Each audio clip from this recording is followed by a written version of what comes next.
man drove up the street, ran off the road and smashed into the side of the house, completely destroying it and forcing us to demolish and rebuild a new house. Hi, my name is Sean and I'm currently rebuilding this house behind me after losing it to a car accident last year. Just in the immediate moment, I didn't really know what to think. Just shock. We just know we'd lost kind of everything, if that makes sense.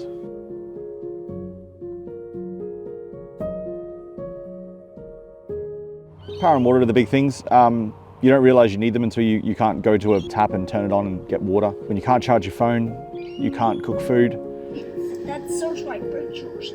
And my youngest son, who's heavily autistic, just started screaming at me, "Daddy, fix the house." And Ethan, my eldest, was he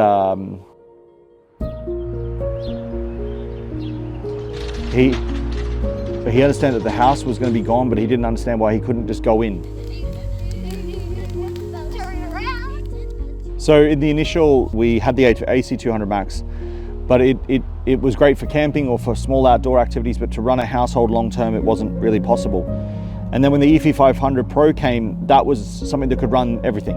It could charge at a higher rate. So with the solar panels from the house, we were able to get up to about 2400 watts. And that made it possible to run everything.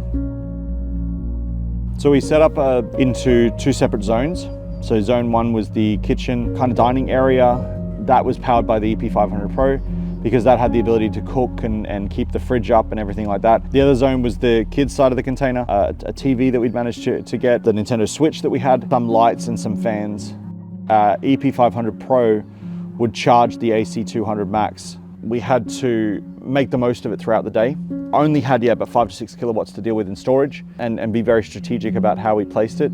So during the day we would charge Ryobi batteries, 18-volt batteries, and they would run lights at night or fans during the summertime. We knew that if we were cooking food, we could only run the microwave, the air fryer at the same time, because we always had to consider that the fridge and freezer were running at all times.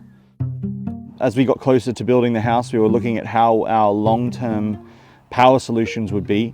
BLUETTI, after hearing about our story, offered us the EP760, which was a shock because we hadn't expected that at all. Nice to meet you. You too. How are you? So, you got him in.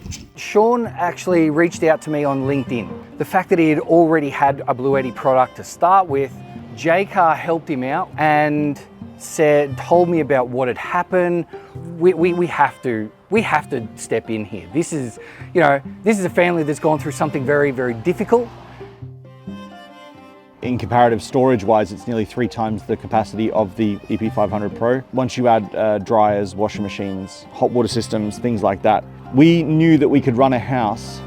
Well, for starters, it's an all-in-one. So no matter what, you don't have to get anything extra outside of this, obviously other than the solar panels. It is an easy install. We were in and out of there within an hour or two. It's robust design and structure.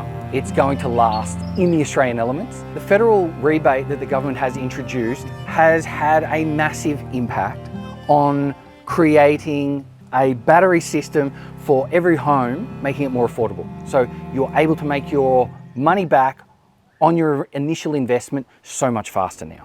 It's a massive strategic upgrade. I'm excited to see what happens and how it will change our lifestyle, but also allow us to be so conservative with power and not have to pay massive power bills. The one thing we learned was seamless integration.